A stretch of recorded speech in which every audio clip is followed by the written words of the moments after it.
Walk into almost any modern corporate office, and you'll likely find a system designed to split us into four distinct colors: red, blue, green, and yellow. Best-selling authors sell these labels as the ultimate workplace armor. The promise is simple. If you can identify your colleagues' colors, you can finally defend yourself against toxic managers and office manipulators. But what if this massive, multi-million-dollar diagnostic tool has zero scientific backing? Instead of protecting employees, this system might actually be enabling the exact toxicity it claims to prevent. According to pop psychology, corporate manipulators rarely look like movie villains. They operate behind a mask of normality, appearing highly charismatic, agreeable, and endlessly helpful to everyone around them. Underneath that charm, they are carefully observing you. They look for a specific behavioral hook, a weakness directly tied to your supposed personality type, and use it to gain leverage. Here is where the system collapses on itself. If these color categories are scientifically flawed, forcing employees to adopt them doesn't build a better team.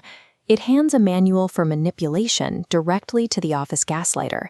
To understand why, we have to look at where this four-color model actually comes from. In 1928, William Moulton Marston theorized that human behavior was controlled by psychonic energy transferring through a web of nerve cells. He had no physical evidence to support this.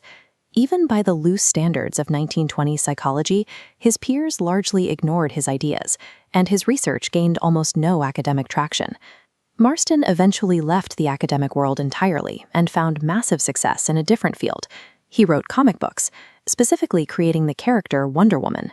Yet, decades later, his untested psychonic energy theory was dusted off and repackaged as a definitive HR assessment tool.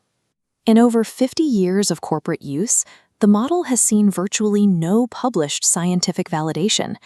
Today, global corporations spend tens of millions of dollars sorting their workforces based on the century-old guesses of a comic book writer.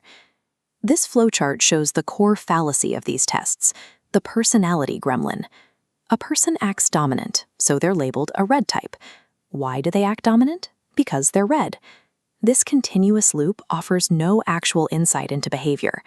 Modern behavioral science takes a completely different approach. Researchers define personality not as an internal gremlin steering your brain, but as a pattern of behavior that shifts heavily depending on your context. When we reduce complex human interactions to four static colors, we strip away all that vital context. We stop looking at the workplace environment, creating a massive blind spot for management. That massive blind spot is exactly where true workplace manipulation thrives. Psychologists refer to this dangerous tactic as institutional gaslighting. Gaslighting at work relies on specific tactics, creating a persistent negative narrative, subjecting them to unequal treatment, and aggressively ignoring positive contributions. When confronted with these facts, the manipulator will deflect.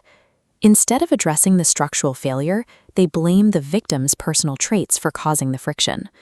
Here is where the two concepts terrifyingly align. The pseudopsychology of color typing gives a toxic manager the exact corporate-approved vocabulary they need to invalidate an employee's reality. Imagine an employee is consistently excluded from promotion opportunities. A manager armed with this personality test can easily dismiss the issue, claiming the employee is just a typical green, lacking drive. The verifiable professional exclusion is swept under the rug as a simple personality clash. These tests function as highly effective scapegoats. They allow organizations to ignore broken communication channels, toxic leadership, and structural abuse, because it is much easier to blame a color combination than to fix a company. Over time, this takes a severe psychological toll. An employee subjected to persistent, company-sanctioned mislabeling will start to internalize the narrative, questioning their own professional credibility and self-worth. True organizational health means looking at how decisions are made and how responsibility is shared. It requires investigating actual structural flaws, not exercising imaginary personality gremlins. It is time to abandon the illusion of control these tests provide. We need to stop analyzing an individual's imaginary color and start analyzing the verifiable evidence of the environment around them. Your best defense against manipulation is concrete documentation. Track specific actions, persistent negative gossip, hostile sarcasm disguised as humor, and unequal treatment, rather than getting dragged into emotional arguments about personality styles. If someone tries to dismiss valid professional concerns by saying it's just your color acting up, know what you're actually looking at. It is a scientific bluff, and in the wrong hands, a potent tool for psychological manipulation.